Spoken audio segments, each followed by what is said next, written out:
এভাবেই ঈদের আগে বোনাসের দাবিতে আন্দোলনে নামেন রংপুর সিটি কর্পোরেশনের দৈনিক হাজিরা ও মাস্টার রোলের কর্মচারীরা। বৃহস্পতিবার সকাল থেকে কর্মবিরতি দিয়ে আন্দোলনে নামেন তারা। এ সময় সিটি কর্পোরেশনের প্রায় সব শাখায় তালা লাগিয়ে বন্ধ করা হয় স্বাস্থ্যসেবা সহ সকল ধরনের নিবন্ধন কার্যক্রম। এতে দুর্ভোগে পড়েন সেবা প্রত্যাশীরা। আমরা না হলে 1.5 ঘন্টা থেকে এখানে দাঁড়িয়ে আছি, এখান থেকে আমাদের ভিতরে পাঠাই দিল, কিন্তু ভিতর থেকে আবার বের করে দিল, আমাদের টিকা দিবে না। তো না দিলে আমাদের করার কিছু নেই, ভোগান্তি করাই লাগবে। আন্দোলনকারীদের অভিযোগ, প্রতি বছর ঈদ ও পূজায় মূল বেতনের 70% করে বোনাস পেতেন তারা। তবে এবছর কর্মকর্তা ও স্থায়ী কর্মচারীদের বোনাস দেয়া হলেও দৈনিক হাজিরা ও মাস্টার রোল কর্মচারীদের বোনাস নিয়ে দেখা দিয়েছে অনিশ্চয়তা।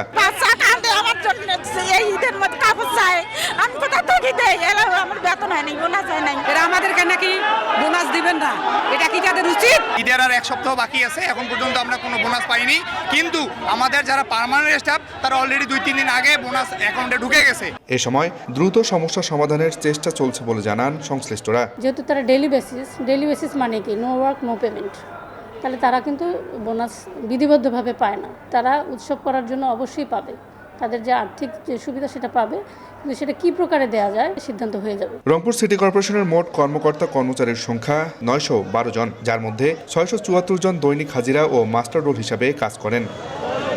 আব্দুর রশিদ জীবন, সময় সংবাদ, রংপুর।